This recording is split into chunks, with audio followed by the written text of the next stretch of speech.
can't tell. I am no longer in the apartment that I was filming in before, and I'm back in New Zealand. I've been back about a week at this point, which is exciting and also a little bit horrifying that it's already been a week. And this is what my room looks like. I'll show you photos right now. Yeah, so I just need to like do it. And that's what this video is. This video is kind of gonna be sorting my life out a little bit, because I've been away for like nearly a year and a half at this point, and there's stuff I need to do. There's things I need to organize before I head down south, because I'm moving in with my mum, who lives down there at the moment. So she lives about 22 hours away by car, and ferry. You have to take a ferry to get there as well. So there's a few things I need to do before I'm moving down to live with her for the next however long. And to start off with, we need to get the room in order, and that means basically just packing it up all into boxes. Also, I dyed my hair brown. Yes, that was also the big aspect, is that I needed it to no longer be blonde. I was going to keep bleaching it, and it was falling out. It was not doing well, so I needed to basically get rid of the blonde, because otherwise I was going to keep, like, because the roots would grow out and I go, oh, I gotta bleach it. And that's not what I needed to do. So she's brown now, I'm back to being brunette. This is basically my natural hair color. It took a long time to get used to, but it's nearly been 3 weeks now. I have grown to love it a lot more than I did at the beginning. And I do. It is cute and I like this hair length, but yes, so that's where we are with the hair aspect. But back to the room.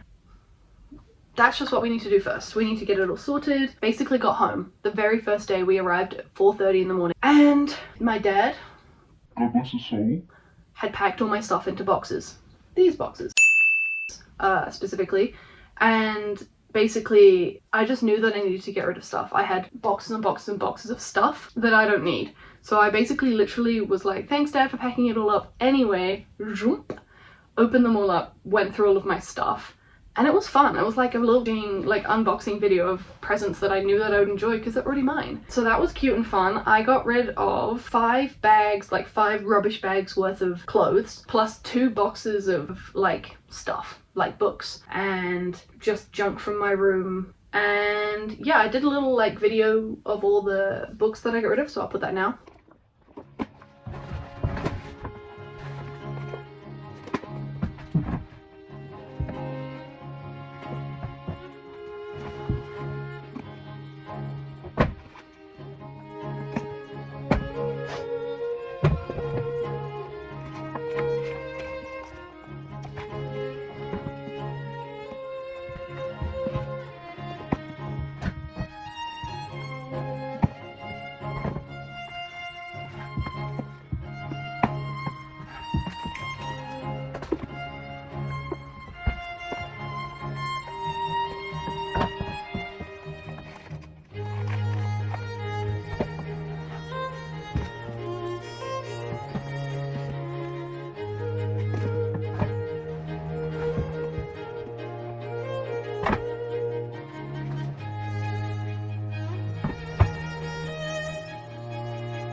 Right now, we're dividing them into piles of leave in my hometown or take down to my mum's. The clothes we're taking down to my mum's, I'm going to be putting in this suitcase right here. And then the clothes that I'm going to leave here, I'm putting into one of these big boxes. And then we're going to do the same thing for like, these are the boxes I want to keep, all my stuff that I want to keep. I've done a preliminary, like, we're keeping this stuff, but I want to go through it again and decide what I'm actually going to be keeping, because that is still a lot of stuff. And then that should hopefully be my room.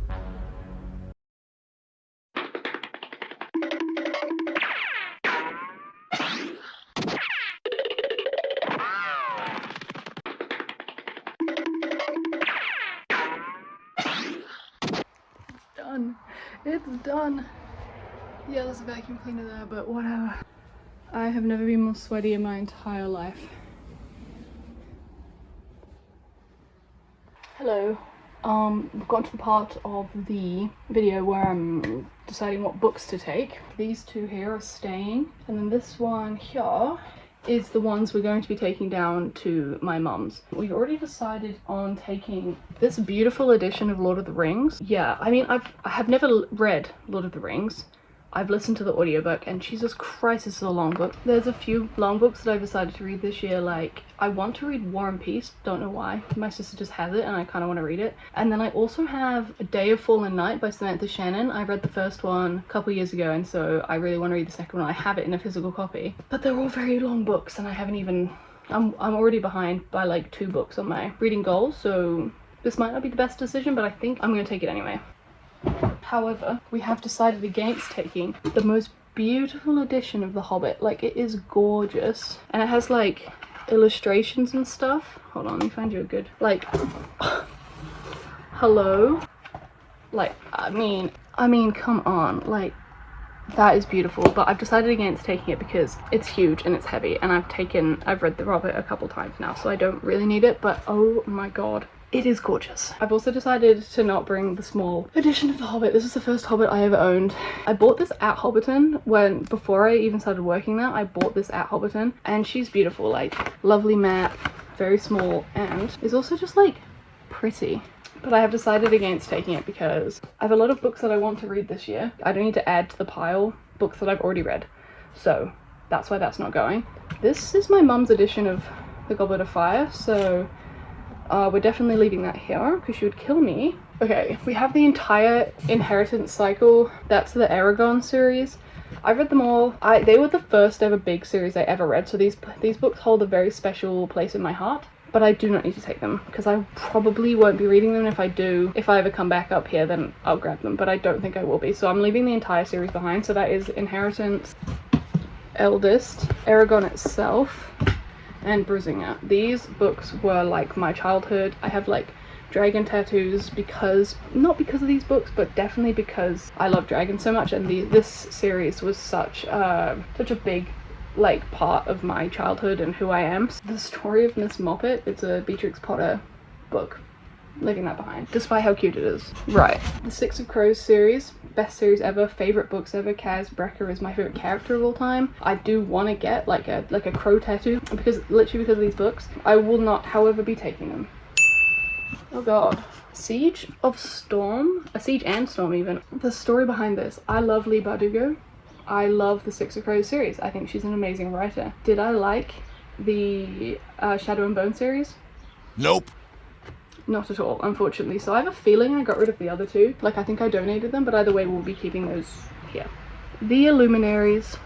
I've had this book for years. I'm not sure if I'm ever going to read it. I definitely don't want to read it now. My mom said that it took like that much of the book to actually get good, so that kind of scares me. So I'm not going to bring this because I don't need any big books, any extra big books. Her Majesty's Royal Coven. I love this book. I have the second one as an audiobook right now. I haven't listened to it, but I will. I'm not bringing this, but I did love it, so I'm keeping it. Also, look how beautiful. Like, this is a gorgeous book. I had to read this one for class. It's The Reluctant Fundamentalist. I'm keeping it just to make me look smart, but it's not coming with me. I actually do want to read this one. The South Korean Method of Living Happily with Ourselves.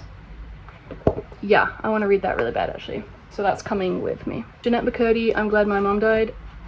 I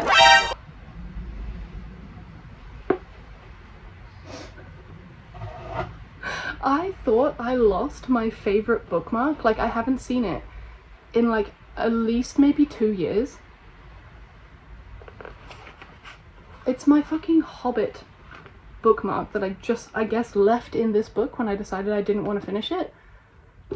Look how beautiful she is. This was a present from my parents as well. Oh, I had just committed to the fact that I was never getting that bag. That's made my day. Oh my god, I'm so happy. I will be taking this purely because of that, I think. The first Harry Potter book. I'm not taking this, but because I haven't actually finished the whole series, I don't even know what I'm up to. I'm like up to 5 or 6. But I will at some point be trying to read these back to back to back. And then, yeah. But I'm not taking it. Oh, Fahrenheit 451. I will be taking this. It's small and I do want to read it. It's like a cultural classic. Beautiful. So these will be coming with me. Okay, that's the last bits from that box. The rest of the box is dedicated entirely to handwritten fan fiction that I used to write. You think I'm kidding? Not that one, I guess. Or that one, I'm failing. Don't pause and read, please.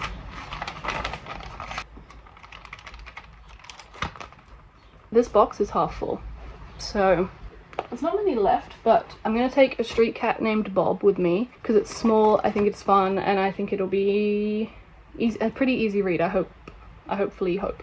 And then, oh, there's more! I'm taking Little Women because I haven't read it. I've also not seen the movie. I know it probably isn't going to be my thing, but I am still going to take it. And then the first Percy Jackson book, because I really want to start rereading the whole Percy Jackson, but I haven't been able to find the first one, The Lightning Thief, but turns out I already own it. Dracula by Bram Stoker. Cool, awesome, classic, fun. These are the last books I'm taking. Agatha Christie's Cat Among the Pigeons, that's my current read. I don't like Agatha Christie. I never have. I've read a lot of her books and I don't enjoy them. I don't quite know why I keep picking them up and reading them because I've actually not found one that I enjoy. But yeah, that's what we're reading right now. We're also currently reading A Day of Fallen Night by Samantha Shannon. Y'all see how big she is? That's what I mean. What I do is I read a big book and I read a little book. The big book is the book that I read at home, and the little book is I take with me in a bag, so I don't have to take the big book with me. So I'm reading two at the same time, most of the time. And the last book, which I did already mention, Leo Tolstoy's War and Peace. Good God, there's a lot of notes. Only 11 chapters. This is probably going to be the biggest book I've ever read. It doesn't want to focus. Anyway, it says 1,358 pages. There's no way that much can even fucking happen in a book. Anyway. I'm bringing that with me.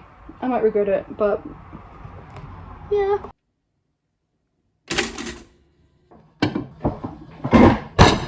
Ow! Hello. Welcome to the second part of this video. I hope you enjoyed me cleaning my room. I literally needed to film it, otherwise it was not going to get done. Ay! No! No! Sorry about that. That was my dog getting stuff from out of the bin. Yippee! Yeah, if I didn't film it, it wasn't gonna get done. Also, I'm gonna be eating some pita bread. Gloriously garlic.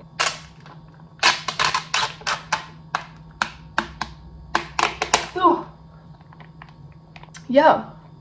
But I just want to do like a little life update, like, because as I mentioned, I'm back in New Zealand after like, my mouth is watering from this food. I'm so excited to eat it. No longer traveling, I'm back in New Zealand and it's been good. It's been like, it hasn't been an adjustment getting back into New Zealand. It's basically just like living the life that I've been living for the past 17 years. However, the big change is that I am now in New Zealand for the first time ever without being in full-time education, because I finished my degree whilst in Wales and then have been traveling since then. I finished that last February, nearly a year ago now. So this is my first time in New Zealand without being in full-time education, because I moved here when I was 5, immediately started school, went all the way through to university. So I'm trying to kind of figure out where that really leaves me in like the grand scheme of, you know, what am I gonna do? Yeah. So currently my plan is to move down to the town that my mum is living in and hopefully get some work there. But she is a 22-hour drive away. So I'm gonna make that drive in approximately a few days, I don't know how many, less than 3 weeks. So that's gonna be fun. So I'm gonna be moving down there. That's what part of that packing was me deciding what I'm gonna take to there. Hello. Such a good boy. Where is he? Let me show you him. Oh, he just wants the food. That's what he wants. He's not a good boy. He's a bad boy. And I thought I'd also give you a little reading update for the year. Okay, I've said that I want to read 52 books this year, and that's my goal. That is my plan. I really want to finish 52 books this year. And my goal was to read a book a week and not like either cram it all at the end, but we will get back on track. I truly believe that, like, I finished my reading goal last year for the first time ever. So I want to do that again, and I want to read a book a week. I want to be mindful about deciding to read instead of doing other things. And so far I've read Orbital, which is a book that I read very beginning of January. It's by Samantha Harvey, who is a Booker Prize winner. That was the book that won the 2024 Booker Prize. And yeah, it was a good way to start the year with like a kind of intellectual, thought-provoking book, which was fun. And then yesterday, I finished an audiobook of The Highwayman's Footsteps, which is, to be fair, it's historical fiction, but it's It's young adult fiction. Not even young adult. It's, I would say, children fiction. It's very Robin Hood-esque. But anyway, so I finished that yesterday. It's quite enjoyable. I would, if I could, I'd like to read the rest of the series, but also not a necessity. But not really the book I was looking to read. It was just kind of exactly what I'm saying. It was kind of short, and I actually just wanted to finish a book and add it to my Goodreads, which is not what I was planning on doing this year. So audiobook wise, I'm also currently listening to The Shadow Cabinet, which, if you watched my 25 or 25, that was one of the books that I wanted to read, which, because it's the second book in the Her Majesty's Royal Coven series, which I loved. Like, it was such a good series about, like, women and, like, femininity and all that. Like, I loved it. And so I was like, I really want to read the second one. So when I saw it came up on audiobook, definitely getting that. And it's read by Nicola Coughlan? Yeah, I think that's how you say it. Who is the girl who plays Penelope in Bridgerton. And I love her. She's so cool. So that's really fun. And then physical book wise, I already showed you the books that I'm taking down to my mom's, so that's good. But I'm currently reading, I'm about 10 pages in, to an Agatha Christie book, which, yes, I know, I've said a million times that I don't like Agatha Christie, but something about it just keeps making me pick it up. Like, I don't know what it is. And then the second physical book I'm reading is A Day of Fallen Night, which I bought for myself for my 21st birthday. I turned 23 in 3 months. So, 2 years in the waiting. Because I loved Briar and Orange Tree. Really good book. And then I thought I would do just a quick little TBR for February. I'm going to pick 4 and then an extra added bonus book just in case I finish them all. Then I would like to finish A Day of Fallen Night in February. I'm trying to think of all the books I have. I don't have any. I was like thinking about like themed books for like Valentine's, but I don't have any like love books because that's just not the kind of book I read. The only book that's coming to mind is like Dracula. So I guess Dracula. I'd like to read the second book in the Farseer trilogy, Assassin's Quest, maybe? And then audiobook wise, I would like to finish The Shadow Cabinet, if I don't finish it already in January. And then a 5th book, just one to chuck in just in case, it's by Jeanette McCurdy, the iCarly girl who played Sam. The book, her like memoir or biography or whatever, called I'm Glad My Mom Died. Not that I found it particularly interesting whilst I was reading it, but I think it might be an interesting book to actually read, to like finish reading. Yeah, so that's my 5 for February. I'm not 100% sure how many I'll actually get read. Oh yeah, all my socials are down below. If you want to keep up with me via Instagram, which is where I post all my stories every single day, literally everything that happens in my life, that's down there. My Goodreads is down there as well. So feel free to like, subscribe, comment, whatever. Yeah, all right, bye.